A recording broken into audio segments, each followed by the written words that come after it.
ॐ सहनाववतु सहनौ भुनक्तु सह वीर्यं करवावहै तेजस्विनावधीतमस्तु मा विद्विषावहै। ॐ शांति शांति शांति।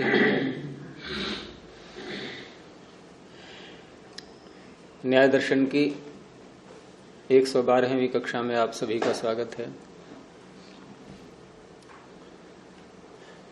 द्वितीय अध्याय के दूसरे आह्निक में शब्द के विषय में चर्चा चल रही है और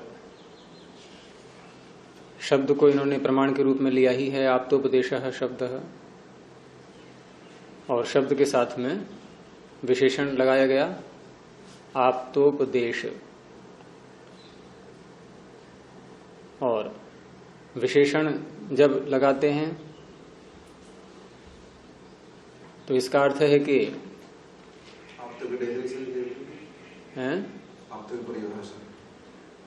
जिसने प्राप्त कर लिया है, जिसने जान लिया है अनुमान से या प्रत्यक्ष से, जिसको विषय प्राप्त हो गया है उसे कहेंगे आप्त।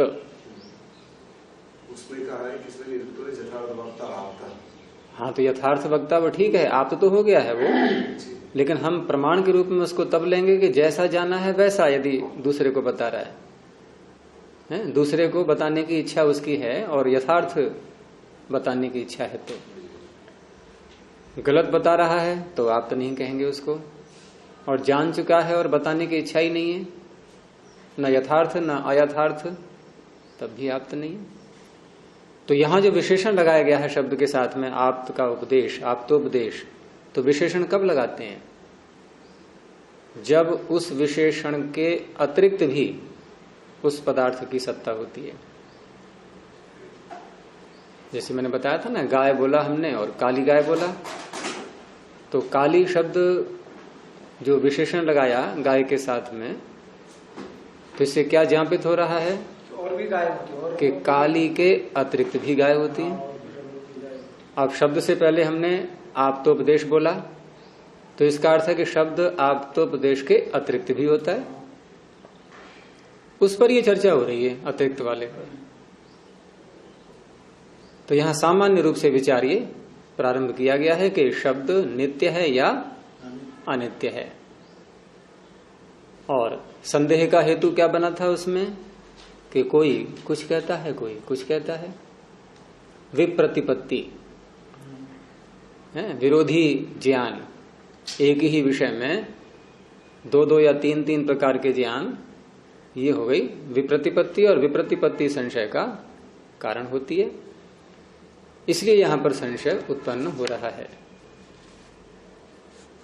उसके बाद में फिर इन्होंने ये 4 प्रकार के अलग अलग मंतव्य बताए कि कोई मानता है कि शब्द आकाश का गुण है, विभू है और नित्य है, और अभिव्यक्ति धर्म वाला है। अभिव्यक्ति होती है उसकी, उत्पन्न नहीं होता है, अभिव्यक्ति होती है, पहले से विद्यमान है, लेकिन अभिव्यक्ति होने से हम उसको जान पाते हैं।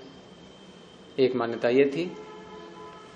दूसरा था कि जैसे गंध आदि अन्य गुण द्रव्यों में रहते हैं, उसी प्रकार से ये भी द्रव्यों में रहता है, और द्रव्यों में रहते हुए अभिव्यक्ति धर्म वाला है।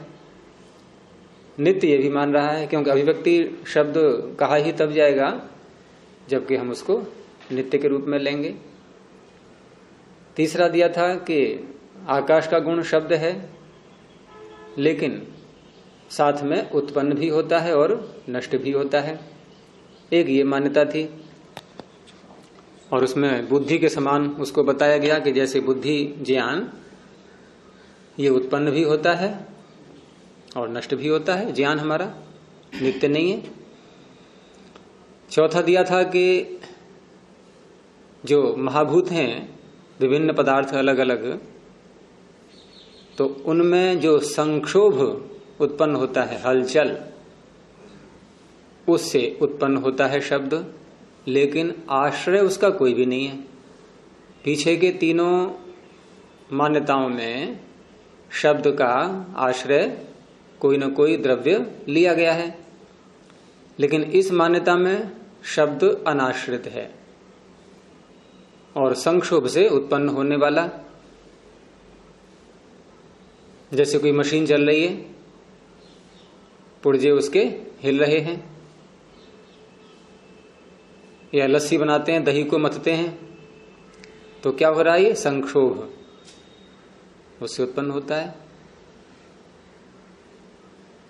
और इसीलिए हम सामने हमारा मुख है, पीछे कोई शब्द हुआ और हम बिना नेत्र सामने होने पर भी हमारे कानों में ध्वनि आने से हमें पता लग जाता है कोई गाड़ी आ रही है पीछे, किसी ने हॉर्न बजाया। ये सब क्या है? संक्षोभ से उत्पन्न, लेकिन अनाश्रित मानते हुए ये वक्तव्य है। लेकिन उत्पत्ति और विनाश ये भी मान रहा है, अर्थात अनित्य है। तो ये चार प्रकार के मंतव्य दे करके कहा कि इसमें क्या है वास्तविकता। अतः संशय कि किमत्र तत्वम। हाँ, आश्रय नहीं है, बस केवल उत्पन्न हुआ है और नष्ट हो गया, किसी में रहा नहीं। उत्पन्न होने के लिए तो कोई आधार, उत्पन्न होने के लिए आधार चाहिए। अभी तो उत्पन्न ही नहीं हुआ, आधार क्या कैसे हो जाएगा? उत्पन्न होने के बाद तुम प्रश्न कर सकते हो कि आधार चाहिए। अब ये संक्षोभ जब बोल रहे तो हाँ, संक्षोभ से उत्पन्न, ठीक है। उत्पन्न से पहले था नहीं, उत्पन्न से पहले, उत्पत्ति से पहले था नहीं वो, उस समय आधार नहीं चाहिए। उत्पन्न हो गया है, उसके बाद फिर नष्ट हो गया है, आधार किसका होगा? जैसे कोई कुम्हार घड़ा बना रहा है, घड़ा उसने बनाया, कुल्हड़ हाथ में ले लिया, अब हाथ में भी चलो ठीक है नहीं लिया, बनाया, भाई मसल दिया उसको बना के। जिस समय बना उस समय अब क्योंकि ये पूर्व पक्षी या अन्यों के मत हैं, ये इसमें आवश्यक नहीं है कौन सा सैद्धांतिक है कौन सा जो है सैद्धांतिक नहीं है। मान्यताएं हैं अलग अलग प्रकार की। क्योंकि हम अगर दार्शनिक दृष्टि से देखें, वैशेषिक दर्शन की दृष्टि से देखें, तो शब्द क्या है? गुण, और गुण बिना गुणी के रहता नहीं। तो कोई आशंका कर सकता है कि अनाश्रित है तो ये तो गुण है, तो इसका तो आश्रय होना चाहिए। अरे ठीक है, वो सैद्धांतिक पक्ष है, आश्रय होना चाहिए। यहां तो विप्रतिपत्ति दिखा रहे हैं ना, अलग अलग प्रकार की जो बातें सामने आ रही हैं कि ऐसा ऐसा लोग मानते हैं और मानते हैं सारा वो ठीक ही है, ये तो आवश्यक नहीं है। ये तो हम निर्णय करेंगे बाद में चर्चा करके उसकी। ये जो अनाश्रिता है आचार्य, इसमें ये उत्पत्ति धर्म के साथ और निरोध धर्म के साथ जुड़ा है। हाँ, नहीं, ये अलग बात बताई। अनाश्रित भी है, उत्पत्ति धर्म वाला भी है, निरोध धर्म वाला भी है, ऐसे तीनों बातें अलग अलग। उत्पत्ति धर्म का जो है, उत्पत्ति धर्म अनाश्रित। उत्पत्ति धर्म है इसलिए निरोध धर्म भी है। ये दोनों संबंध हो ही जाएगा आपस में, लेकिन अनाश्रित के साथ में नहीं जोड़ेंगे उसको। अनाश्रित तो ठीक है, उत्पन्न हो गया है, लेकिन आश्रय कोई भी नहीं है। अच्छा, परमात्मा का क्या आश्रय? तुम कहोगे उत्पन्न भी तो नहीं हुआ है वो, लेकिन उत्पन्न नहीं हुआ है या सदा से है। सदा से भी कोई वस्तु है, तो ये तो प्रश्न वहां भी उठेगा कि इसका आश्रय कौन है। सदा से भी कोई वस्तु है, ये तो प्रश्न वहां भी उठ जाएगा कि आश्रय कौन है इसका। तो आवश्यक नहीं है कि आश्रय होना, लेकिन यहां क्योंकि गुण मान रहे हैं हम इसको, तो दार्शनिक दृष्टि से तो आश्रय मानेंगे ही, लेकिन इस मान्यता वाला उसको अनाश्रित मान रहा है।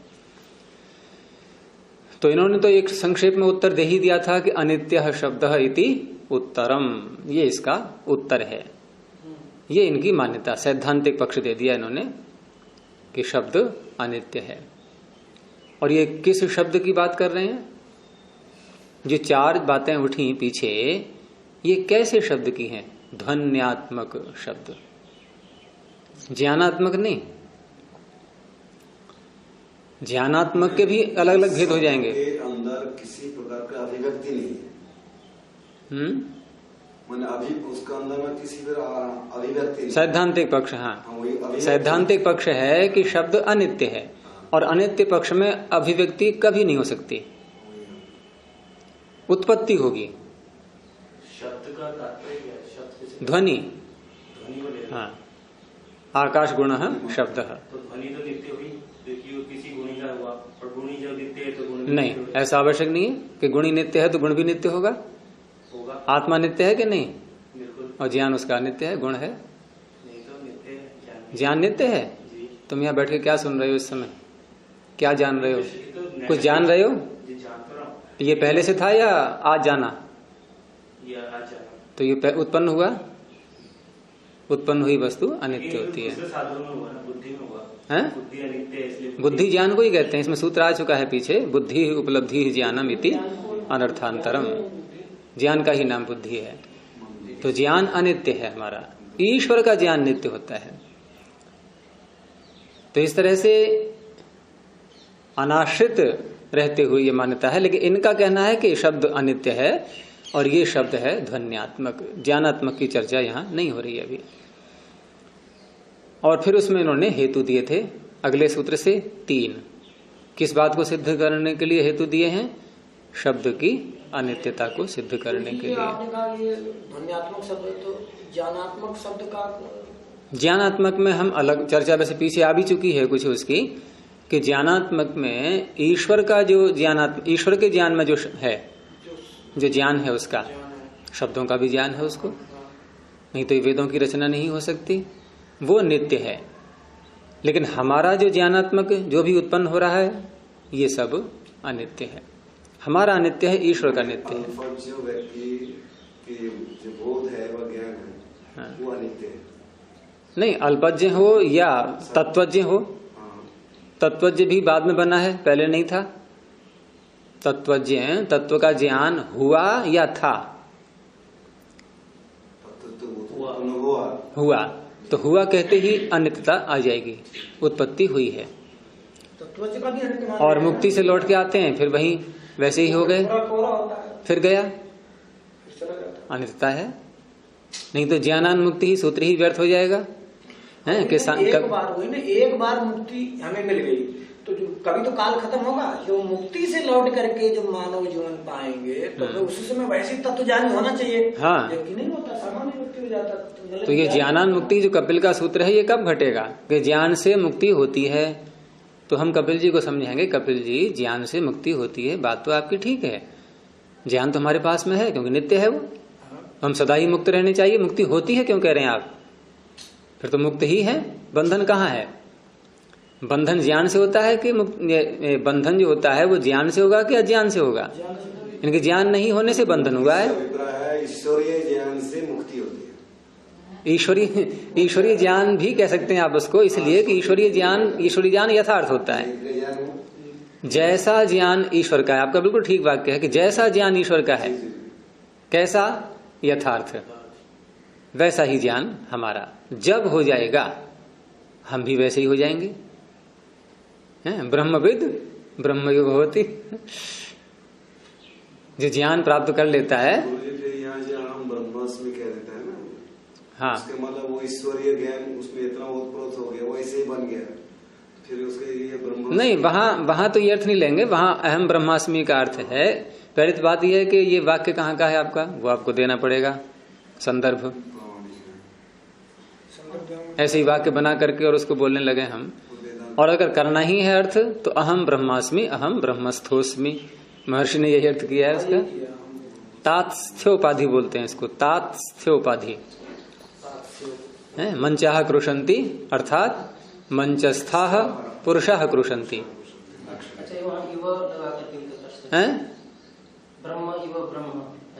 हाँ, तो ब्रह्म इव में क्या हम लेंगे? समानता किसकी लेंगे?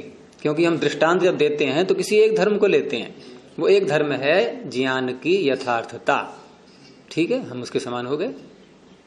किस बात में? यथार्थता में, सर्वज्ञता में नहीं, सर्वव्यापकता में नहीं, सृष्टि के कर्तृत्व में नहीं, यथार्थता में, ज्ञान की यथार्थता। बस उतने अंश में दृष्टांत बनाएंगे उसको।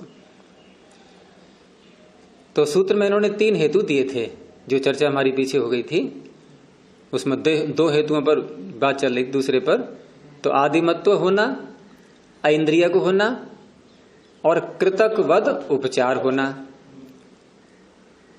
तो पीछे ही हुआ है, आप बताएंगे इनमें से कोई? हाँ, ये देव जी करें थोड़ा अर्थ जो भाष्य का। आदिर योनि ही आदि योनि कारण, आदि को योनि और फिर उसी का खोला कारण, उसको कारण कहते हैं। तो उसी को और खोल दिया है, आदीयते अस्मात् इति, आदि जो है आदीयते अस्मात्, क्योंकि जिससे आदान किया जाता, प्रारंभ किया जाता है, इसलिए उसको आदि कहते हैं। नहीं, जिससे लिया जाता है, ग्रहण किया जाता है। जैसे कुंभकार घड़ा बना रहा है तो मिट्टी में से उसके जो कण हैं मिट्टी के, उनको ग्रहण कर रहा है। जहाँ से लिया जाता है, लिया जाने के कारण ही आदि कहलाता है।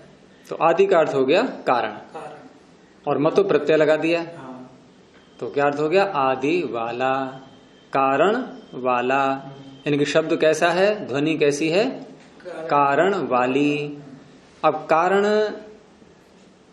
को समझने के लिए हम यहां घड़े को यदि लें तो पूरा पूरा नहीं घटेगा।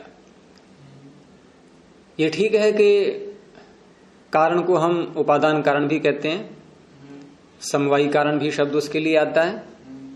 कोई वस्तु किसी में आश्रित है, समवायी कारण से रह रही है, लेकिन समवायी कारण थोड़ा अधिक व्यापक शब्द है। उपादान कारण उपादान के लिए ही आएगा। जैसे घड़े का उपादान कारण क्या है? मिट्टी है। तो मिट्टी ऐसा कारण है कि ये अन्वयी कारण बोलते हैं इसको। संबंध से मिट्टी अन्वयी कारण, मिट्टी उसमें अन्वित है, अनुइत, पीछे से आई हुई। मिट्टी ली और घड़ा बन रहा है तो घड़े में मिट्टी समा गई, लग गई, उसमें खप गई, मिट्टी कम हो जाएगी आपकी। तो इसे कहते हैं अन्वित, अन्वयी कारण, जो उसमें घुसा हुआ है। लेकिन यहां संयोग से शब्द को उत्पन्न बताया जा रहा है, विभाग से शब्द उत्पन्न होता है। तो संयोग और विभाग मिट्टी के समान क्या शब्द में खप गए, लग गए क्या उसमें? एक ऐसा कारण होता है। कारण ये भी है क्योंकि उत्पत्ति हो रही है इससे, लेकिन उत्पत्ति होने पर भी संयोग या विभाग कोई उसका रॉ मटेरियल नहीं है, कच्ची सामग्री इसको बोलते हैं, वैसी नहीं है जैसे कि मिट्टी घड़े की सामग्री है। तो ऐसे भी कारण होते हैं। तो ऐसा कारण है ये। तो यहां आदि शब्द जो कारण अर्थ में लिया है इन्होंने, ये सभी प्रकार के कारणों के लिए प्रयोग में आता है, केवल उपादान कारण या समवायी कारण के लिए नहीं। यहां आप इसको समवायी कारण भी नहीं कह सकते, क्योंकि शब्द उत्पन्न हो रहा है संयोग से और विभाग से, और रह कहां रहा है? आकाश में। तो आकाश भी कारण हुआ, संयोग विभाग भी कारण हुआ। कितना अंतर है दोनों में? आकाश समवायी कारण है इसका, संयोग विभाग समवायी कारण नहीं कहोगे आप। समवायी कारण हम कब कहें संयोग विभाग को? कि संयोग विभाग में रह रहा हो शब्द तब, या कच्ची सामग्री के रूप में उसका प्रयोग हुआ हो तब। जो समवायी कारण जिसमें रहता हो या जिससे, जैसे घड़े का उपादान कारण कौन है? मिट्टी। घड़े का समवायी कारण कौन है? मिट्टी ही है। वो ही घड़ा मिट्टी में ही रह रहा है, घड़ा उससे अतिरिक्त तो कुछ भी नहीं है और है ही नहीं, उससे अलग नहीं है। लेकिन यहां संयोग और विभाग में शब्द रह नहीं रहा है, उत्पन्न अवश्य हुआ है, से रह रहा है आकाश में, उत्पन्न हो रहा है संयोग और विभाग से, लेकिन कारण ये भी बनेगा। अरे जी, आकाश कौन सा तत्व से मिला हुआ आकाश है? आकाश, आकाश का क्या अर्थ है? पंचभूत में जो आकाश है, पांचवा भूत। अवकाश नहीं, अवकाश नहीं, खाली स्थान नहीं। आकाश से पहली जो वस्तुएं होगी, जब उनका संयोग होगा तब वाइब्रेशन नहीं होगा। मतलब आकाश से बनने वाली पहली वस्तु है, आकाश से बनने वाली पहली वस्तु जो सूक्ष्म होगी, हाँ, उनका भी संयोग वियोग होगा, तो उसमें वाइब्रेशन नहीं होगा। किनका संयोग वियोग? आकाश से सूक्ष्म वस्तुएं होगी, हाँ, जिससे आकाश बना है। आकाश से सूक्ष्म या स्थूल? सूक्ष्म। आकाश से सूक्ष्म जो तत्व होंगे, हाँ, उनका भी संयोग वियोग हुआ होगा, हाँ, तभी तो आकाश बना होगा। हाँ। तो उनमें जो संयोग वियोग हुआ तो वो कहाँ रहा होगा? नहीं, ऐसा है ना, देखो संयोग जो होते हैं ये आवश्यक नहीं है कि जैसे मैंने देखो ये किया शब्द हुआ और ये हो गया, क्योंकि यहां उस शब्द की बात हो रही है जिसको हम ध्वनि से बोलते हैं और जो श्रोत्र ग्राह्य है। आकाश से पहले जो कुछ भी पदार्थ बने हैं उस समय हमारे श्रोत्र ही नहीं थे, तो श्रोत्र ग्राह्य भी नहीं कह सकते उसको, क्योंकि शब्द की जो परिभाषा की गई है महाभाष्य में, तो उसका वाक्य है कि श्रोत्रोपलब्धि ही बुद्धि निर्ग्राह्य प्रयोगेण अभिज्वलित आकाश देश शब्द। हम इस शब्द पर चर्चा कर रहे हैं और इस शब्द पर जो चर्चा कर रहे हैं ये आकाश के बाद का है। ये आकाश बन गया, वायु बन गई, अग्नि बन गई, जल बन गया, पृथ्वी बन गई और हमारा शरीर बन गया, हमारे श्रोत्र बन गए। ठीक है, अब इसके बाद जो ध्वनियां हो रही हैं सारी, तो उनका आश्रय आकाश महाभूत शून्याकाश ने, क्योंकि जहां हम आकाश में पहुंच जाएं, शून्य आकाश में जहां अन्य पदार्थ न हो वहां शब्द उत्पन्न नहीं हो सकता। यानी कि आकाश से सूक्ष्म जो तत्व थे उनमें ध्वनि नहीं थी। हाँ, ध्वनि का वही बात, ध्वनि शब्द हो गया ना, तो शब्द कैसा है? श्रोत्रोपलब्धि। कहाँ है श्रोत्र? ईश्वर के श्रोत्र नहीं कहे जाते। अपाणिपादो जवनो गृहीता पश्यत्य चक्षुः स शृणोति अकर्ण। श्रोत की शक्ति अकर्ण है वो, मतलब शक्ति तो है ना, हमको तो कान दिए इसलिए ताकि हम सुन सकें, वो बिना कान से जान तो सकते हैं। हाँ, हमारे कान तो इसलिए हैं कि जहाँ शब्द हो रहा है वहां हम विद्यमान नहीं है, हम उसको ग्रहण नहीं कर सकते, हम जान नहीं सकते। उसके लिए जीवात्मा अंदर बैठा हुआ है, उसको साधन चाहिए। ईश्वर सर्वत्र है, उसको कोई साधन नहीं चाहिए। तो इस तरह से आदि का अर्थ कारण हुआ। और आगे बताया कि संयोग विभाग से शब्द की उत्पत्ति होती है। अब उसमें संशय उठाया था बाद में कि सिद्धांती ने कहा कि संयोग और विभाग से शब्द की उत्पत्ति होती है।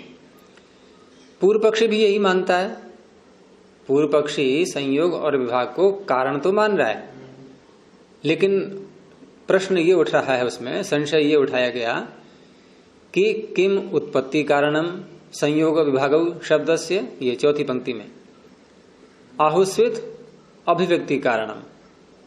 कारण तो है, लेकिन कारण यहां कारण के दो भेद कर दिए इन्होंने कि संयोग और विभाग ये शब्द के उत्पत्ति के कारण है अथवा अभिव्यक्ति के कारण है। जैसे कि प्रकाश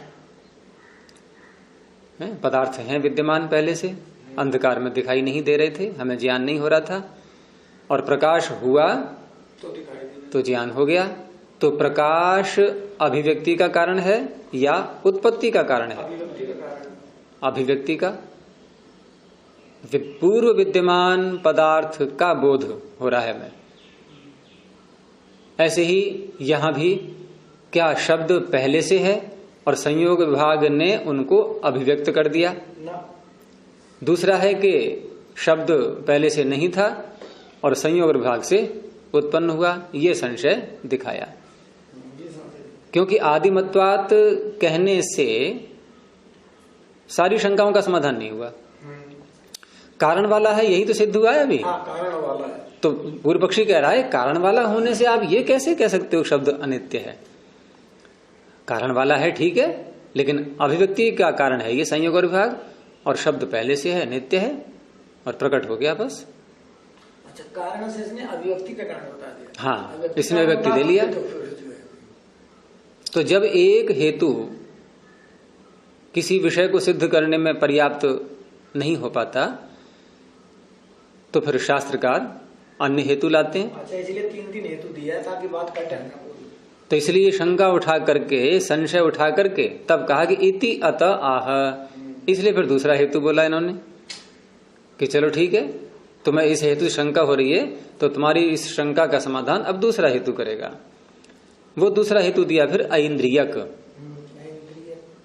और ऐन्द्रियक का तात्पर्य ये स्वयं बताएंगे, इन इंद्रियों से जो ग्राह्य है। शब्द कैसा है? इंद्रियों से ग्राह्य, श्रोत्र इंद्रिय से। और इंद्रिय के हेतु क्यों दे रहे हैं ये कि जो जो पदार्थ इंद्रियों से ग्राह्य होता है, क्योंकि व्याप्ति दिखानी होगी, उसे उसे अनित्य कहते हैं। जो जो भी इंद्रिय से ग्राह्य होता है वह अनित्य होता है। अच्छा जी, इसमें पहले से क्यों तगड़ा हेतु नाम रखा जाए? नहीं, ऐसा नहीं होता है। कोई भी हेतु किसी एक बात को सिद्ध करता है, नहीं तो वहां भी जहां प्रत्यक्ष प्रमाण का सूत्र आया था कि इंद्रियार्थ सन्निकर्षोत्पन्नम, बस इतना कह देते। क्यों कहा अव्यपदेश्यम, फिर क्यों कहा अव्यभिचारी? अब भी जो है समस्या हल नहीं हुई। तो ये सारे मिल करके, तीनों चीजें सारे मिल करके स्पष्ट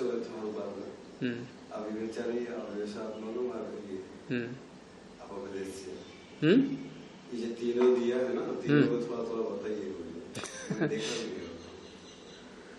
पीछे ले जाओगे? नहीं, पीछे। अव्यपदेश्यम का अर्थ है कि सुन करके हम जो जानते हैं, सुन करके हमें जो शब्द के अर्थ का बोध होता है, शब्द के अर्थ का बोध। व्यपदेश कहते हैं कथन, बोलना, और व्यपदेश हो गया बोलने योग्य, नहीं व्यपदेश्य, जो कथन किया गया है। किसी ने कोई वाक्य बोला और आपने उसके अर्थ को समझ लिया, आप उस भाषा के ज्ञाता हैं। अब जो आपको ज्ञान हुआ है उस वाक्य के अर्थ का, ये कौन सा प्रमाण से, कौन से प्रमाण से हुआ?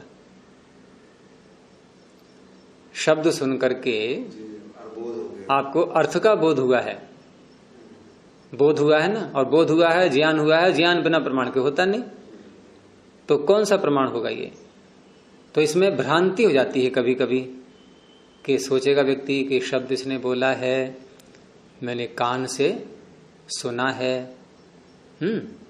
अब यहीं पे वो अटक गया कि सुन करके मुझे पता लगा है, और आप पूछो किसी से, किसी भी व्यक्ति से, क्या मैंने कानों से सुना है इसलिए मुझे पता लग गया। तो कानों से सुन करके ज्ञान होता है जो, वो कौन सा प्रमाण है? प्रत्यक्ष हुआ। तो ये प्रत्यक्ष प्रमाण हो गया वाक्य के अर्थ का बोध। भ्रांति होती है नहीं ऐसे? तो इन्होंने सावधान किया कि इसको कोई प्रत्यक्ष न कहने लगे। आपने जो कान से सुना है वो शब्द सुना है, शब्द का अर्थ नहीं सुना है। ध्वनि सुनी है, ध्वनि का प्रत्यक्ष हुआ है, वर्णों का प्रत्यक्ष हुआ है।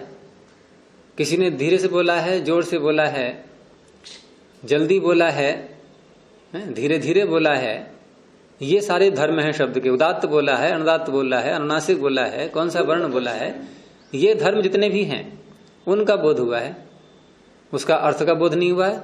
अर्थ का बोध यदि हो जाए कानों से, तो किसी भी भाषा का शब्द आपसे बोला जाए, आप ये नहीं पूछेंगे इसका मतलब क्या है।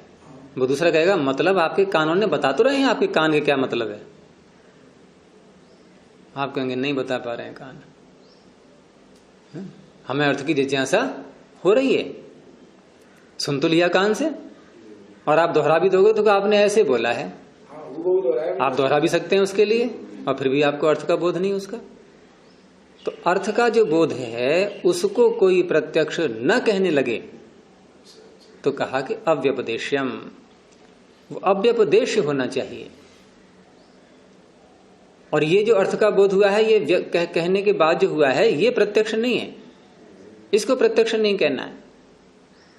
तो अव्यपदेश शब्द बोला उसमें, और किसी विषय का हमें ज्ञान हुआ इंद्रियों से और बाद में वो व्यभिचरित हो गया। जैसे मृग मरीचिका का जल हमें बोधित हुआ और चल बड़े जल लेने के लिए, मृग भाग रहा है जल लेने के लिए, लेकिन क्या लगा बाद में पता कि प्रत्यक्ष वो गलत था, प्रत्यक्ष ही था ही नहीं वो। उसको कोई प्रत्यक्ष न कहने लगे क्योंकि इंद्रियार्थ सन्निकर्ष तो हो गया, मृग मरीचिका के साथ नेत्र का सन्निकर्ष हो गया, तो प्रत्यक्ष कोटि में आ जाएगा ये, अगर अव्यभिचारी नहीं कहेंगे तो। तीसरा अध्याय कि हम दूर से किसी को देख रहे हैं पेड़ है या ठूंठ है या मनुष्य है, कोई दूर से जो है नहीं साफ साफ दिखाई दे रहा है, लेकिन इंद्रिय का अर्थ के साथ सन्निकर्ष तो हो रहा है। वो ठूंठ है या मनुष्य है, जो कुछ भी है, सन्निकर्ष तो हो ही रहा है उस वस्तु के साथ में, लेकिन हमारा ज्ञान अभी स्पष्ट नहीं है। अब इसको भी कोई प्रत्यक्ष न कहने लगे तो कहा कि व्यवसायत्मक भी होना चाहिए, निश्चयात्मक। रज्जु है या सर्प है, ठूंठ है या मनुष्य है, ज्ञान हो रहा है वो इंफॉर्मेशन है, जानकारी। हाँ। जो अर्थ है वो ज्ञान, जो अंदर से समझ में आ गया ये बात, ये हाँ। ठीक है। यथार्थ स्वरूप का मतलब बोल जाए तो अर्थ मतलब ज्ञान। हाँ, तो यथार्थ होना चाहिए, वो ज्ञान होना चाहिए पूरा पूरा, निश्चयात्मक ज्ञान होना चाहिए, क्योंकि ये प्रमाणों की परिभाषाएं हैं और प्रमाण जिससे हमें यथार्थ बोध होता है। तो अयथार्थ बोध को भी कोई न कहने लगे कि ये प्रमाण है, इसलिए वहां पर। अच्छा, इसमें जो 3 दिए हो तो एक ही चीज मतलब विशेषण मात्र अलग अलग है। तो विशेषण है, अलग अलग हेतु है, ऐसा कैसे? अलग अलग हेतु हैं, लेकिन एक दूसरे को पुष्ट भी कर रहे हैं, क्योंकि पीछे के हेतु से बात पूरी नहीं बनी, कोई न कोई समस्या रह गई।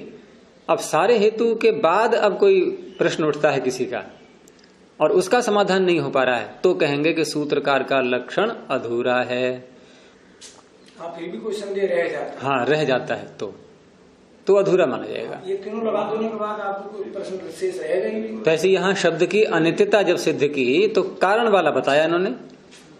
कारण वाला ठीक है, कारण वाली वस्तुएं अनित्य होती हैं, लेकिन कारणों के प्रकार हैं अलग अलग। तो पूर्व पक्षी ने उसको अभिव्यक्ति का कारण मान लिया, तो उस अवस्था में तो फिर अनित्यता जो है सिद्ध नहीं हो पाएगी। इसलिए फिर दूसरा हेतु दिया है ऐन्द्रियकत्वात्, कि इंद्रिय से जो गृहीत होता है। तो इस पर चर्चा आगे चलेगी। अब यदि हम एक को केवल लेंगे तो कमी मानी जाएगी। किस बात की कमी? जो तुमने हेतु लिया है उससे जितनी बात सिद्ध हो रही है उसमें कमी निकालो पहले। वही तो कह रहा हूँ। नहीं, उसमें कमी निकालो, उसमें कमी नहीं है, बस तो हेतु पूरा हो गया। तो एक हेतु यदि करने से यदि सिद्ध हो जाता है तो फिर दूसरे हेतु की आवश्यकता क्या होती है? क्या सिद्ध हुआ इससे? शब्द की अनित्यता, ये तो कहना चाह रहे हो? अच्छा, जितने पदार्थ अनित्य होते हैं वो कारण वाले होते हैं या नहीं? जितने भी कारण वाले होते हैं कि नहीं? तो अगर तुम किसी को बताओगे कि ये वस्तु अनित्य है तो कारण वाला हेतु बताओगे या नहीं? अच्छा, ऐसा ही इन्होंने किया है। और हमने क्या कर लिया, हमने उधर से घटाया कि जो जो कारण वाला होता है वह अनित्य होता है। जहां जहां अग्नि होती है वहां वहां धुआं होता है। हो जाएगा ना गलत? लेकिन जहां जहां धुआं होता है वहां वहां अग्नि होती है, ये तो गलत नहीं है ना? तो हम अग्नि का ज्ञान कराने के लिए हम कह सकते हैं कि नहीं कि धुआं है इसलिए अग्नि है। शब्द की अनित्यता बताने के लिए हम ये कह सकते हैं कि नहीं कि ये कारण वाला है इसलिए अनित्य है। अब कोई उधर घुमा दे कि अच्छा आपने कारण वाला कहा है, तो जो जो कारण वाला होता है वह अनित्य होता है, ये नहीं घटेगा, क्योंकि कारणों के भेद हैं, कारणों के अग्नि के भेद हैं अग्नि के भेद नहीं है। एक अंगारे की अग्नि, एक धूम निकल रहा है वैसी अग्नि, ऐसी कारण के भेद हैं कि एक उत्पत्ति का कारण, एक अभिव्यक्ति का कारण, दो तो यहीं दिखाई रहेंगे। इसलिए अब अगला हेतु देना पड़ेगा। तो अगला हेतु देने का अर्थ ये नहीं है कि ये हेतु गलत है, गलत नहीं, लेकिन जो बात हम सिद्ध कर रहे हैं उसका थोड़ा सा अंश अभी इसने सिद्ध किया है, पूरा नहीं सिद्ध किया, अभी पूर्णता नहीं आ पाई है उसमें। इसलिए पॉइंट तक के लिए वो सही है। हाँ, उतने पॉइंट के लिए सही है कि अनित्यता यदि है किसी वस्तु में तो कारण तो होगा ही, उतने में ये ठीक है। ये तो इसलिए आगे कहा ऐन्द्रियकत्वात्। तो इंद्रिय प्रत्यासत्ति ग्राह्य ऐन्द्रियकः, ये इसका अर्थ कर दिया है कि इंद्रिय के प्रत्यासत्ति, प्रत्यासत्ति का तात्पर्य उसकी निकटता, वही सन्निकर्ष कह लो।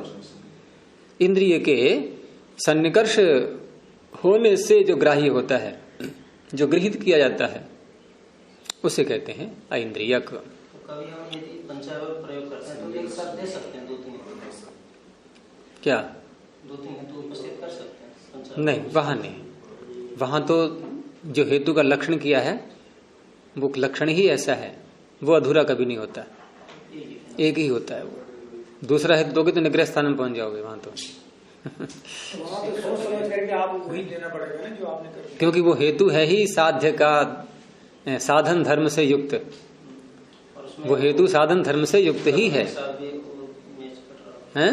उदाहरण के साथ भी मैच कर रहा हूँ, एक ही। हाँ, वो एक ही होता है। दूसरा दिया था उदाहरण। तो इंद्रिय प्रत्याशक्ति ग्राह्य ऐन्द्रिय कहा। अब इतना कह करके इन्होंने अब इस विषय को खोलने के लिए पहले संशय को उठाया है, अर्थात ऐन्द्रियक हेतु कैसे शब्द की अनित्यता को सिद्ध कर रहा है। क्योंकि इतने मात्र से बात नहीं बनी कि कह दिया कि इंद्रिय के सन्निकर्ष से गृहीत हो रहा है इसलिए ये अनित्य है, इतने से बात नहीं बनी, उसको और स्पष्ट करना होगा। तो किसी बात को स्पष्ट करने के लिए जब हम कोई पहले पूर्व पक्ष सामने ले आते हैं या संशय को उभार लेते हैं तो बात अधिक स्पष्ट समझ में आती है। तो पहले इन्होंने संशय को उभारा उसमें, क्योंकि इंद्रियों से जो वस्तु गृहीत होती है कैसे होती है उसकी प्रक्रिया बता रहे हैं, और शब्द कैसे गृहीत हो रहा है। तो किम अयम व्यंजकेन समान देशः अभिव्यज्यते रूपादिवत। व्यंजक यदि माने हम, पूर्व पक्षी व्यंजक मान करके तो कह रहा है कि शब्द नित्य है, वो संयोग विभाग को व्यंजक मान रहा था। तो व्यंजक यदि मानते हैं तो किम अयम व्यंजकेन समान देशः, उदाहरण ले लीजिए जैसे कुल्हाड़ी और लकड़ी, या धोबी को ले लो, कपड़ा धोता है ना वो, पट्टे पे उस पे पत्थर पे मारता है, उस पे लकड़ी पे मारता है। धान के खेतों में देखा होगा आपने, धान जब काट करके और डाल देते हैं तो क्या करते हैं, हाँ, उसको भी एक वहां तखत रख लेंगे या ऐसी कोई सी तखत रखते हैं प्राय करके, या कोई लकड़ी लगाएंगे भी तो ऊंचा करके थोड़ा स्तंभ पे खड़ी करके, हाँ उसे मारते हैं, बार बार मारते हैं तो वो झड़ जाते हैं, और झड़ करके धान तो गिर जाएंगे इधर उधर के लिए नीचे, और उसके जो वृक्ष हैं पेड़ उसकी वो हाथ में रह जाते हैं। नहीं, बैल से तो गेहूं वगैरह का उसमें करते हैं, धान का तो, लेकिन वो प्रक्रिया में तो धान भी हट जाता होगा, छिलका, चावल भी बहुत से निकल आते होंगे उनमें तो। नहीं, चावल नहीं आता है। अच्छा, और पुआल जो है ना वो बिगड़ जाता है, पुआल बिगड़ जाता है इसमें पुआल बिल्कुल ज्यों तो रहेगा, क्योंकि हाथ से पकड़ रखा है पहले से ही वो है। तो ऐसे जहां जहां भी शब्द उत्पन्न होते हैं तो वहां व्यंजक यदि मानते हैं इसको हम संयोग को, कि कुल्हाड़ी का और लकड़ी का, परशु का और दारू का संयोग हुआ। अब संयोग जहां हुआ है जो व्यंजक, क्योंकि संयोग को मान रहे हैं व्यंजक, तो व्यंजक जिस स्थान पर होता है, नियम क्या है, व्यंजक जिस स्थान पर होता है अभिव्यक्ति उसी स्थान पर होगी।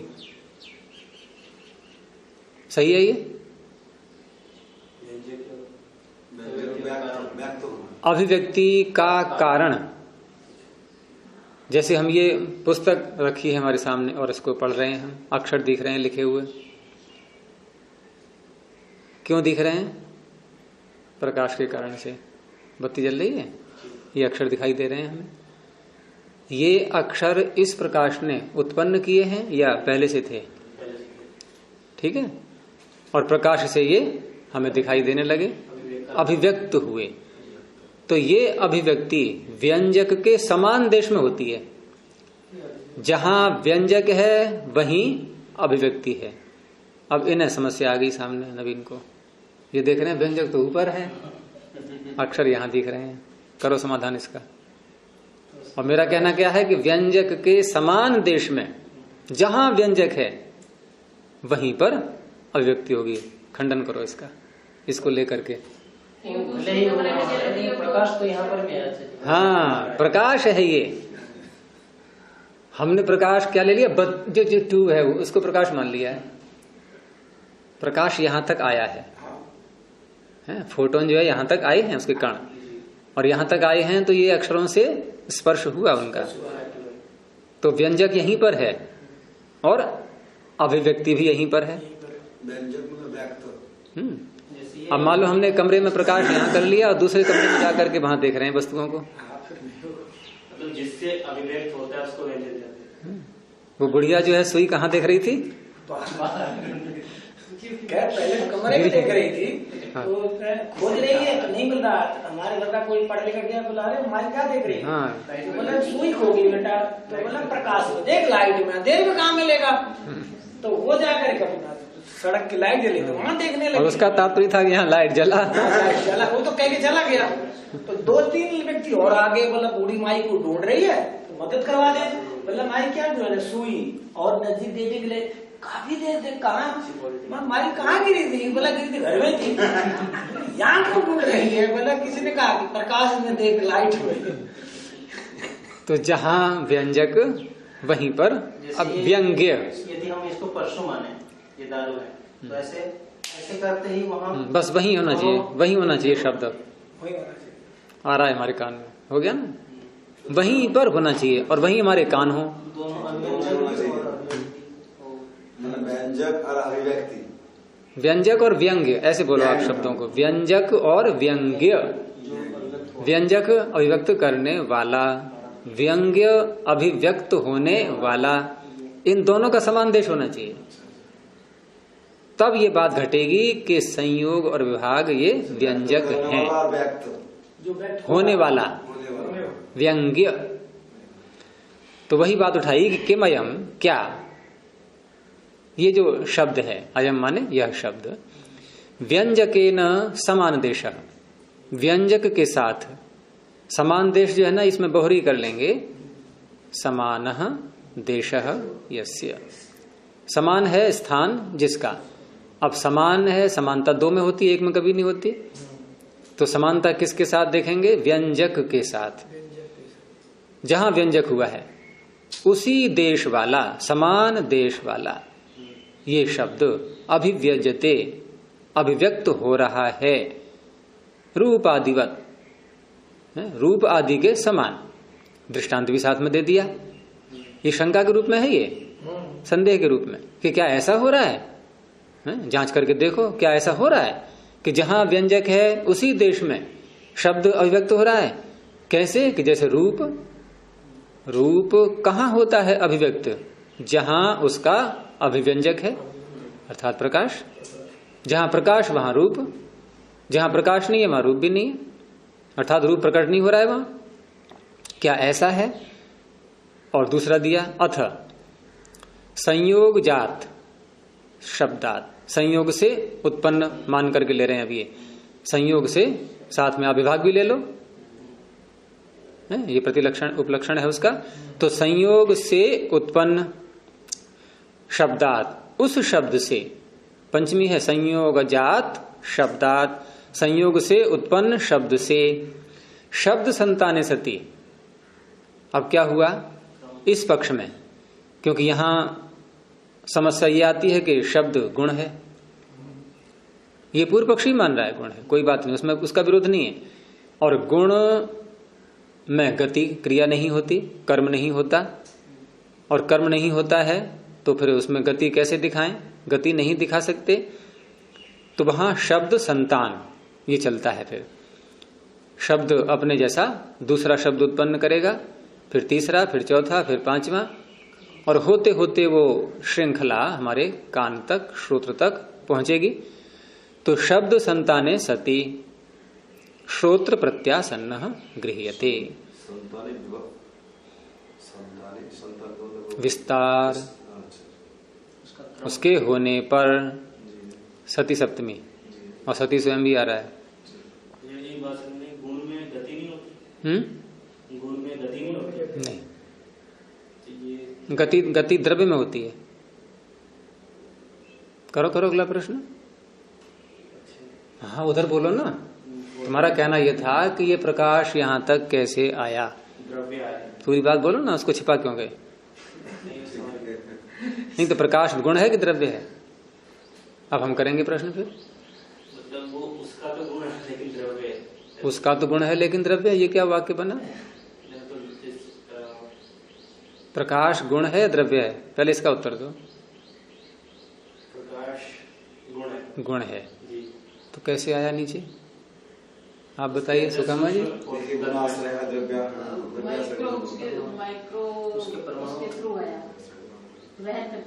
अग्नि के ही कण है वो, और वो अग्नि ऐसी नहीं है जला देगी हमें। अग्नि के ही कण निकल रहे हैं वो। पुष्प से गंध आती है, गंध गुण है कि द्रव्य है? कैसे आती है? अरे गंध तो जहाँ गंध अपने गंधी में रहेगी, गंध वाले में रहेगी, द्रव्य में वहां भी कण आ रहे हैं, वहां भी कण आ रहे हैं निकल के, उड़ते हैं कण। कण क्या है? द्रव्य। पुष्प के कण वहां से निकल रहे हैं। क्यों मुरझाता है नहीं तो पुष्प? जिसे पराग नहीं कहते, सालों तक वैसा ही रहे। पराग कण इसलिए कहते, गुरु जी पराग कण बोलते हैं। कपूर दूर रखा है, गंध आ रही है, और कपूर धीरे धीरे कम हो रहा है। अब यहाँ ज्यादा समझ आती है बात, साफ जो है। कपूर में ज्यादा समझ कहीं पेट्रोल जो है गिर गया है, गंध फैल रही है सारे में। 3-4 घंटे बाद देखा कि जहाँ पेट्रोल थोड़ा सना हुआ था वो है ही नहीं वहां पे, अब फैल गया ना, सूख गया, उड़ गया सब। तो ऐसे ही ये भी अग्नि के कण ही आए हैं। हम कह देते हैं प्रकाश, कि देखो सूर्य का प्रकाश आ रहा है। प्रकाश ऐसे नहीं आ रहा है। प्रकाश वाले द्रव्य में रहता हुआ द्रव्य चल रहा है। सूर्य के कण आ रहे हैं, गुणी के साथ साथ हैं। सूर्य के कण आ रहे हैं। हाँ तो आ रहे हैं, तो क्या बात है, कण ही आ रहे हैं। ऐसा ही है। विचार वहां करना जहां असंप्रज्ञात समाधि में। और क्या हो रहा है वहां? परमात्मा क्या दे रहा है जीवात्मा को? आनंद। आनंद गुण है, गुणी है? कैसे दे रहा है? ट्रांसफर कर रहा है ना? कैसे कर रहा है? तो हमारे आत्मा में भी तो है ना, ईश्वर तो सर्वव्यापक है। कौन है आत्मा में? ईश्वर। हाँ तो ईश्वर सर्वव्यापक है, सर्वव्यापक। तो ईश्वर में रहेगा आनंद। उसी में ही है। ईश्वर भिन्न है, जीवात्मा भिन्न है। व्यापक व्याप्य होने से वस्तु एक ही नहीं बन जाएगी। जैसे उस दिन कहा था मैंने कि जल गर्म हो गया, ये वाक्य सही है गलत है? पानी गर्म हो गया इसमें कोई दूसरी चीज मिल गई, अग्नि। तो मिलने दो। जल गर्म, पानी गर्म हो गया है, ठीक है, हो गया पानी गर्म। वो तो जल के पानी का धर्म है उष्णता। नहीं फिर कैसे गर्म हो गया? दूसरा तत्व मिला ना, किसमें मिला? पानी में। तो पानी गर्म हो गया, फिर वही बात आएगी। मतलब पानी तो ठंडा भी है, पानी तो ठंडा ही है। शुद्ध जो विशुद्ध पानी है वो तो पानी ही है। हाँ लेकिन उसमें मिलावट हो गई है, तो व्यवहार नहीं, मिलावट किसकी हुई? अग्नि की। अग्नि किस में मिली? अग्नि जल में। जल में, तो जल गर्म हो गया। जल्दी गर्म हुआ, मिलावट हो गई। कैसे मिली? अग्नि का परमाणु जल के परमाणु में घुस गया? नहीं, घुसा नहीं है। हाँ। साथ हो गया। हैं? साथ है तो साथ को मिलावट कैसे कहोगे? मतलब वही मिलावट का मतलब है पानी और अग्नि के तत्व। तो इसलिए जल गर्म हो गया नहीं, जल में विद्यमान अग्नि गर्म है, जल के साथ जो अग्नि है वो गर्म है। लेकिन वो सूक्ष्म है, हमें नहीं दिख रही है वहां पर। तो यहाँ गुरु जी क्या होगा? वहां तो समझ में अब ये चर्चा बाद में करेंगे, अभी मैंने आपके सामने रख दिया है विषय। परमात्मा आनंद है, केवल हमें अनुभव हो रहा है। परमात्मा आनंदित है, केवल हमें उसका साथ में। हाँ तो हमें कैसे हो रहा है? आप रसगुल्ला खा रहे हैं, मुझे कैसे मिठास आएगी? आप कहोगे मैं व्यापक नहीं हूँ आप में, ये कह सकते हो, यहाँ पर चल जाएगा।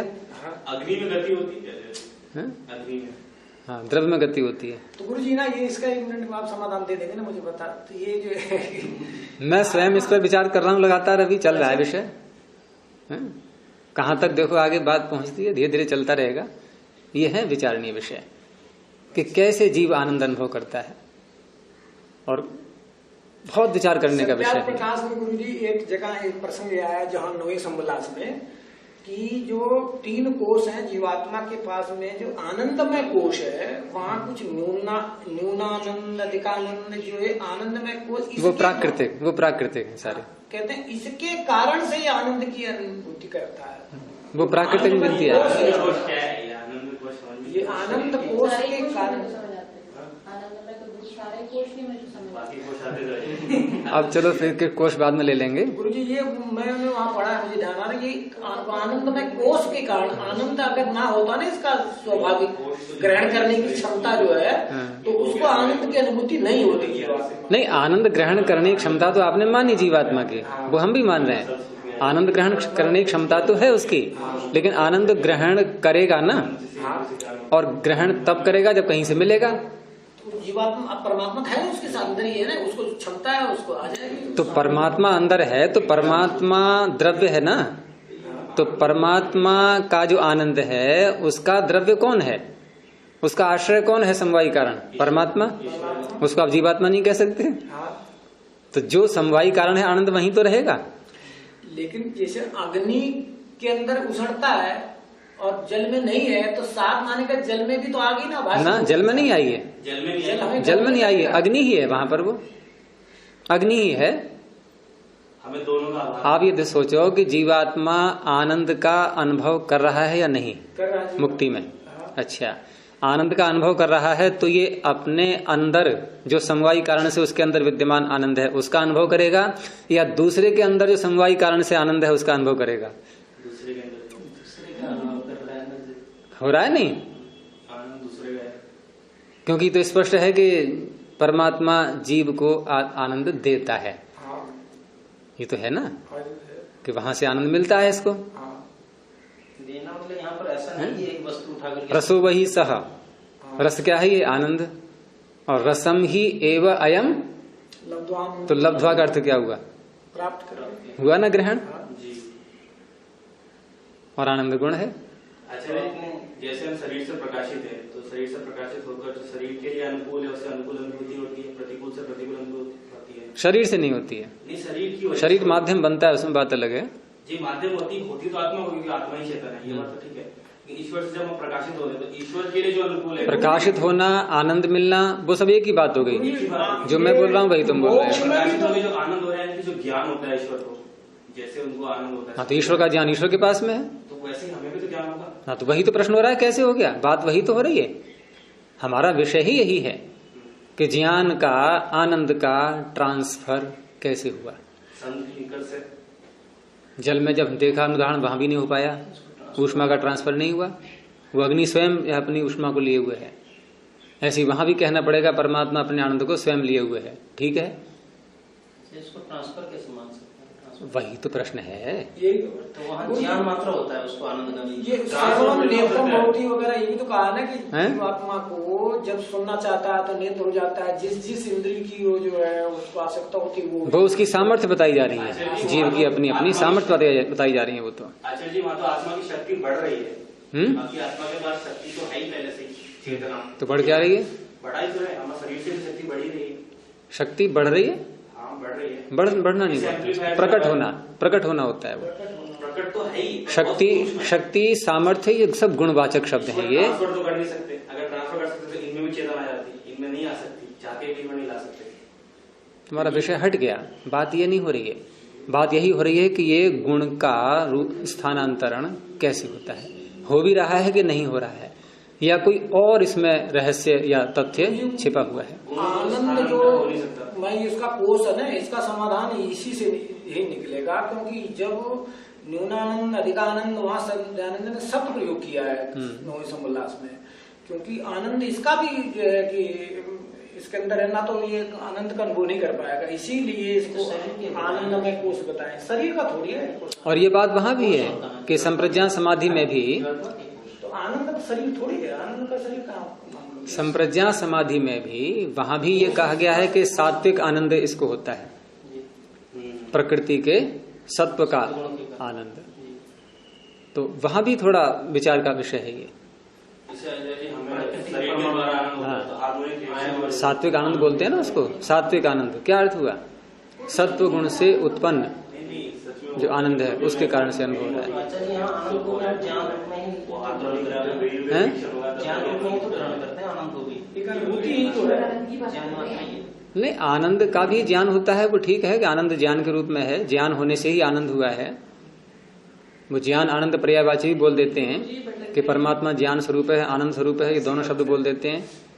जैसे वहाँ ज्ञान ही तो होता है और उससे अतिरिक्त तो कुछ नहीं होता, सुख का भी जो अनुभव ही तो होता है। ज्ञान के लिए ज्ञेय चाहिए। ज्ञेय कौन सा है? वही गुण, ज्ञान हो रहा है तो ज्ञेय होगा ना। किसको जानना?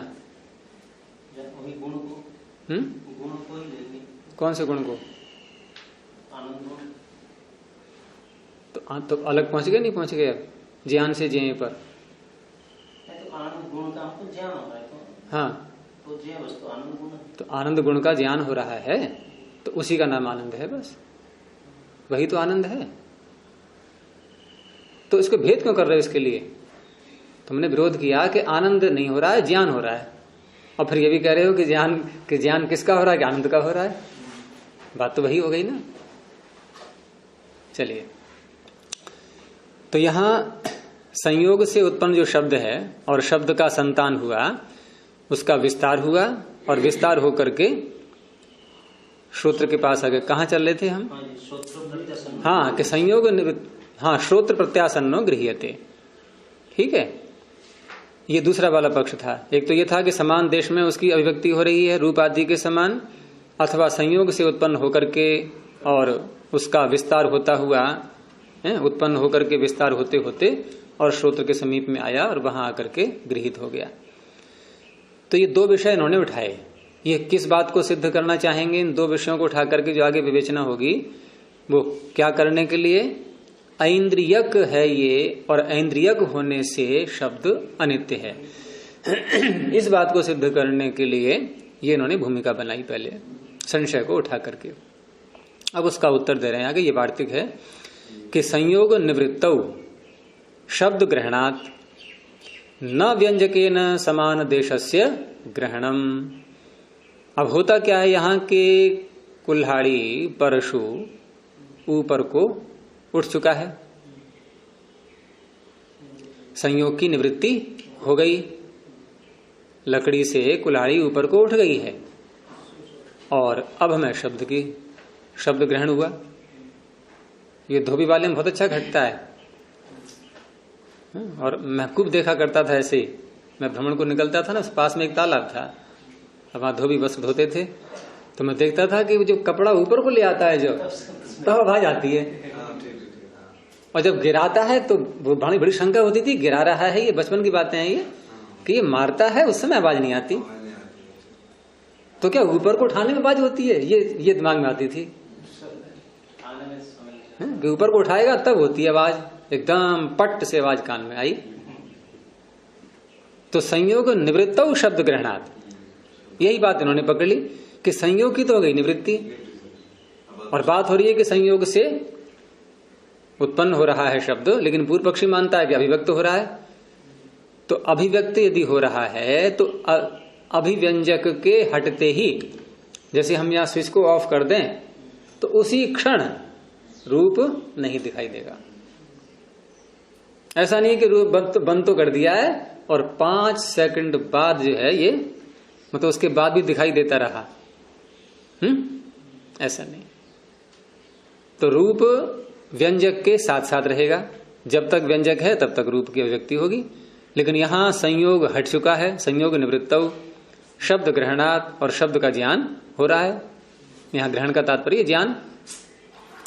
इससे क्या पता लगा कि न व्यंजके न समान देशस्य ग्रहणम, व्यंजक के साथ समान देश वाले शब्द का ग्रहण नहीं हो रहा है। व्यंजक के साथ समान देश वाला नहीं है ये। अब अगर व्यंजक मानेंगे हम तो व्यंजक मानने से ये जो प्रक्रिया हो रही है शब्द के ज्ञान की, ये नहीं हो सकती।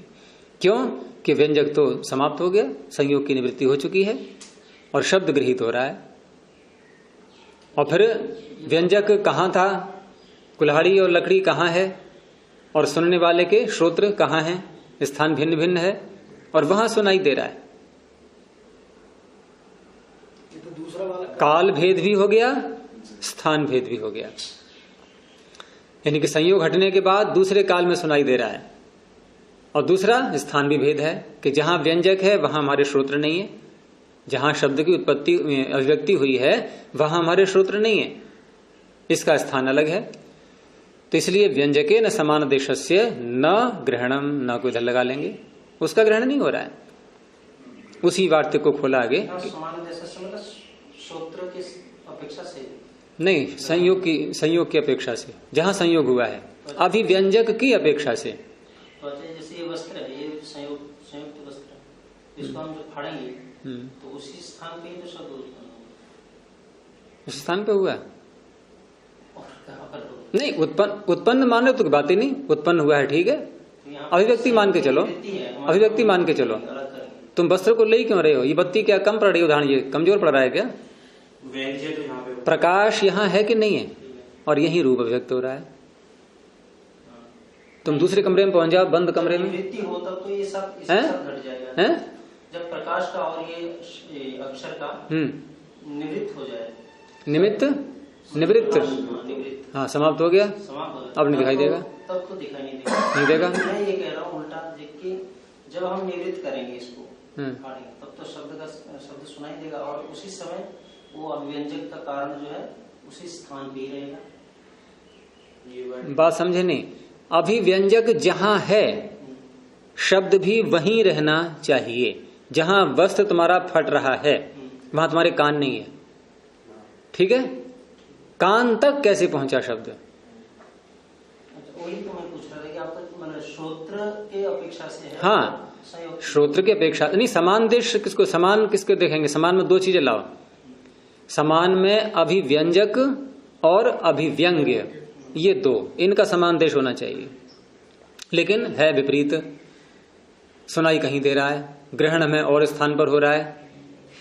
अगर ये वहीं पर होता, अभिव्यक्त होता, तो इसमें क्रिया नहीं होती। ये रूप यहां से उठ करके और कहीं नहीं जाएगा। जहां अभिव्यक्त हो रहा है, जहां प्रकाश है, वहीं होगा अभिव्यक्त। ऐसा नहीं कि इसको और जगह जाके देख लें हम, अभिव्यक्ति यहां हुई है और कहीं जाके देख लें, ऐसा नहीं। तो इसलिए समान देश का तात्पर्य है कि व्यंजक और व्यंग्य इन दोनों का स्थान समान होना चाहिए। तो दारु वृश्चने, उसी वार्तिक का अर्थ कर रहे हैं, लकड़ी के काटने की क्रिया में दारु परशु संयोग निवृत्तौ, दारु परशु के संयोग की निवृत्ति हो गई। निवृत्ति होने पर दूरस्थे न, दूरस्थ कौन है? ये मनुष्य, कोई मनुष्य दूर स्थित है और उसके द्वारा शब्दो गृह्यते, शब्द गृहीत हो रहा है। दूरस्थे न शब्दो गृह्यते है, न च व्यंजका भावे व्यंग्य ग्रहणम भवति। अब ये सिद्धांत बता रहे हैं कि व्यंजक यदि मानेंगे हम, तो व्यंजक का क्या सिद्धांत होता है कि व्यंजक का अभाव होने पर व्यंग्य ग्रहणम न भवति, व्यंग्य का ग्रहण नहीं होता। प्रकाश के अभाव होने पर रूप का ग्रहण नहीं होता, वहां घटेगा पूरा पूरा ये। लेकिन यहां ऐसा हो रहा है, व्यंजक यदि मान रहे हो तो व्यंजक तो हट गया, व्यंजक की निवृत्ति हो गई और दूरस्थ व्यक्ति को शब्द सुनाई दे रहा है, इसलिए व्यंजक नहीं है, ये दिखाना चाह रहे हैं ये। और ऐन्द्रियक में इसलिए घटाएंगे क्योंकि ग्रहण किससे हो रहा है? दूरस्थ व्यक्ति के द्वारा, इंद्रिय से। वहां घटाना है ये, ऐन्द्रियक जो है ना, शब्द की व्याख्या चल रही है ऐन्द्रियक हेतु की, तो वहां घटाएंगे बाद में। तो न च व्यंजका भावे व्यंग्य ग्रहणम भवति तस्मात्, इसलिए न व्यंजकः संयोगः, स्पष्ट किया ना कि संयोग व्यंजक नहीं है। उत्पादक हेतु, और हम जब उत्पादक मानते हैं संयोग को, उत्पन्न करने वाला यदि मान रहे हैं, ये संयोग जहां आ रहा है ना, विभाग साथ में ले लेना। उत्पादक मानने पर संयोगे उत्पादक हेतु संयोगजात शब्दात, अब संयोग से उत्पन्न मान लिया इसको, और उस शब्द से शब्द संताने, अलग अलग संतान उत्पन्न होने लगी। शब्द संताने सति श्रोत्र प्रत्यासन्नस्य ग्रहणम, श्रोत्र के द्वारा प्रत्यासन हुआ, उसके पास निकट आया और वहां ग्रहण हुआ। इति युक्तम संयोग निवृत्तौ शब्दस्य ग्रहणम, तो संयोग की निवृत्ति होने पर भी शब्द का ग्रहण हो जाता है। ये बात युक्तम, ये बिल्कुल सही है। लेकिन कब हुई सही है? उत्पादक मानने पर। तो ये हेतु ऐन्द्रियक, इसकी व्याख्या यहां पूरी हुई। इन्होंने दोबारा इंद्रियक शब्द नहीं बोला है, लेकिन जो दूरस्थ व्यक्ति के द्वारा गृहीत हो रहा है वो इंद्रिय के द्वारा ही हो रहा है। इस प्रकार से यह कहा जाएगा कि ऐन्द्रियक होने से शब्द अनित्य है। व्यंजक और व्यंग्य एक साथ रहने जरूरी है। हाँ, जरूरी है, एग्जाम्पल दिया, जरूरी है। रूप और प्रकाश, तो ध्वनि में भी नहीं घट रहा है ये बात। ध्वनि में इसलिए कि व्यंजक नहीं है ये, आप व्यंजक का मतलब जिसमें उत्पादक है ये। जिससे प्रकाशित हो रहा है, जिसमें प्रकाशित हो रहा है। प्रकाश अभिव्यंजक है, ठीक है, रूप व्यंग्य है, ठीक है। ये समान देश में होते हैं। ध्वनि में भी यही घट रहा है। ध्वनि में नहीं घट रहा है ये। कैसे? संयोग उत्पादक है। अगर संयोग को हम व्यंजक माने तो संयोग व्यंजक मानेंगे तो शब्द भी वहीं रहना चाहिए। शब्द वहीं से तो निकलता है। सुनाई में वहां दे रहे थे। तुमने वहां ऐसे कहा था कि रूप वहीं से निकलता है, ऐसे बोले थे। नहीं, पर रूप तो हमें आंखों से दिखाई देता है, प्रकाश ही तो हमारा रिफ्लेक्ट हो रहा है। आंखों से क्या दिखाई दे रहा है? चीज रूप। जी। अच्छा, रूप आंखों से कब दिखाई देगा? जब नेत्र का रूप के साथ सन्निकर्ष होगा। इनका रूप वहीं पर है, ठीक है, रूप वहीं पर है, जहां रूप है वहीं पर है, ठीक है। लेकिन शब्द हमारे कान तक आया है जी। लेकिन ये वाला प्रकाश तो यहाँ पर आया, यहाँ पे जो प्रकाश ये वाला प्रकाश नहीं आया, केवल सन्निकर्ष हुआ है। नेत्र का रूप के साथ सन्निकर्ष हुआ है और उसी का बोध हो रहा है हमें। सन्निकर्ष नहीं होगा तो बोध नहीं होगा। जो रश्मियां जो आ रही हैं वहां से, उन्हीं का सन्निकर्ष है, उन्हीं के साथ सन्निकर्ष है। और रश्मि क्या है? ये प्रकाश। तो प्रकाश और रूप ये साथ साथ ही रहेंगे। लेकिन संयोग में और शब्द में ये बात नहीं है। लकड़ी वो कुल्हाड़ी हट चुकी है ऊपर के लिए और शब्द कुछ देर बाद सुनाई दे रहा है। बिजली वहां आकाश में कड़की, लेकिन प्रकाश पहले आ चुका था, उसकी गति तेज होती है, लेकिन ध्वनि बाद में आई। जबकि होना ये चाहिए था जब संयोग हुआ वहां कणों का आकाश में, और तभी तो उत्पत्ति हुई ध्वनि की, शब्द की। लेकिन वो तो समाप्त हो चुका, संयोग समाप्त हो गया और ध्वनि कितनी देर बाद सुनाई दे रही है। लेकिन यहां बत्ती बंद करते ही दिखना बंद हो जाएगा, उसमें देर नहीं लगेगी। प्रकाश तो संयोग के कारण, संयोग के समय ही हो जाता है। बादलों में बिजली कड़कती है, हाँ, संयोग के समय ही तो तुरंत हो जाएगा। हाँ, लेकिन ध्वनि जो है वो ध्वनि बाद में हो रही है। अच्छा जी, जैसे संयोग की निवृत्ति को भी कारण माना हैं? संयोग की निवृत्ति को ही कारण मान रहे हैं यहाँ पर शब्द की उत्पत्ति में नहीं, संयोग को। संयोग की निवृत्ति, संयोग कारण है। दिखा तो रहे हैं कि संयोग यदि अभिव्यंजक होता तो निवृत्ति हो जाने पर शब्द सुनाई नहीं देना चाहिए। जैसे प्रकाश निवृत्त हो गया, अब रूप नहीं दिखाई देगा। लेकिन यहां संयोग हट गया है, धोबी ने वस्त्र जो है नीचे डाला और हाथ ऊपर कर लिया दोबारा मारने के लिए, और हमें सुनाई दे रहा है जबकि हाथ उसका ऊपर आ चुका है, तब नीचे वाली आवाज आई। इसलिए व्यंजक नहीं है, अब उत्पादक हो गया। अब उत्पादक में ये सारी समस्याएं हल हो जाएंगी। उत्पादक में उसने उत्पन्न कर दिया है और उत्पन्न हुई वस्तु अस्तित्व में आ गई है, शब्द अस्तित्व में आ गया है। अब उसमें जो है अपने जैसे उत्पन्न कर रहा है उसको, वो उसको हमारे कान तक आ गया है। और जबकि संयोग समाप्त हो चुका है, कारण अब नहीं है कोई भी, कारण की निवृत्ति हो चुकी है और उत्पन्न वस्तु का अस्तित्व हो चुका। लेकिन व्यंजक मानेंगे तो जब तक व्यंजक है तभी तक व्यंग्य रहेगा। व्यंजक के हटने पर व्यंग्य कभी नहीं हो सकता। तो वियोग को हम उत्पादक भी नहीं मान सकते। वियोग को भी उत्पादक नहीं मान सकते। वियोग भी उत्पादक है, संयोग और वियोग दोनों है।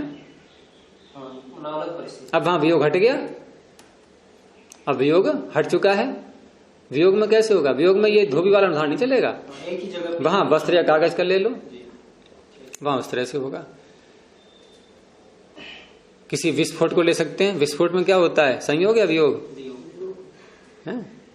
पटाखा छूटा तो क्या हुआ? उसमें जो कण थे अलग अलग हुए, अब उसमें भी शब्द हो गया। और कहीं कोई वस्तु टकराई तब भी शब्द हुआ। ये संयोग से हुआ, तो संयोग और वियोग दोनों से होता है। तो ये इंद्रियक हेतु इनका पूरा हुआ।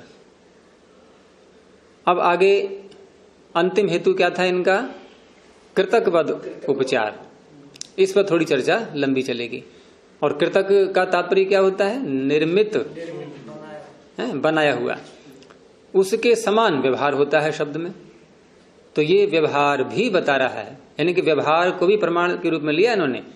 हम जो व्यवहार करते हैं ये व्यवहार ही बता रहा है कि हम शब्द को नित्य मान करके व्यवहार कर रहे हैं या अनित्य मान करके व्यवहार कर रहे हैं। अर्थात जैसे अनित्य वस्तुओं में हम व्यवहार करते हैं वैसे ही शब्दों में व्यवहार कर रहे हैं। थोड़ा सा देख लीजिए, अनुच्छेद पूरा हो जाएगा ये कि इतश्च, यानी एक और कारण है, इतश्च, इस कारण से भी शब्द उत्पद्यते, शब्द उत्पन्न होता है। कारण आगे बताएंगे। न अभिव्यज्यते, अभिव्यक्त नहीं हो रहा है। वो कौन सा कारण है? कृतकवत उपचारात्, कृतक पदार्थों के समान व्यवहार होने से। कृतक माने उत्पन्न पदार्थों के साथ जैसा हम व्यवहार करते हैं वैसा ही व्यवहार शब्द के साथ भी करते हैं। कैसे? हम क्या बोलते हैं शब्द के साथ में कि तीव्रम मंदम इति कृतकम उपचर्यते। तीव्र और मंद शब्द जैसे बोले जाते हैं, ये कहाँ लगाते हैं इनको? ये विशेषण कहाँ प्रयोग में आते हैं? जो कृतक पदार्थ होते हैं। जैसे उदाहरण दिया कि तीव्रम सुखम, मंदम सुखम। बहुत तीव्र सुख है, बहुत मंद, यहां तो बहुत नहीं बोलेंगे, मंद सुख है। तीव्रम दुखम, मंदम दुखम, ये व्यवहार में आते हैं शब्द नहीं। तो सुख और दुख के साथ मंद और तीव्र शब्द लगाए गए। तो सुख और दुख कैसे हैं? नित्य या अनित्य? अनित्य। तो अनित्य के साथ में तीव्र और मंद शब्द का प्रयोग किया गया कि नहीं? ऐसे ही ये तीव्र और मंद शब्द शब्द के साथ में भी, ध्वनि के साथ में भी बोलेंगे। उपचर्यते च, ऐसा ही व्यवहार कहाँ हो रहा है कि तीव्र शब्द, मंद शब्द। तो तीव्र और मंद क्योंकि कृतक पदार्थों के साथ बनते हैं ये विशेषण, और शब्द का भी बन रहा है ये विशेषण, तो शब्द कैसा हो गया? अनित्य, कृतक, कृतक मान करके ही व्यवहार हो रहा है। अब इस तीव्र और मंद शब्द जो दिया है इन्होंने, इस पर पूर्व पक्षी आक्षेप उठाएगा कि ये शब्द की तीव्रता है या किसकी तीव्रता है। इस पर चर्चा कल को करेंगे। प्रणव ध्वनि। ओ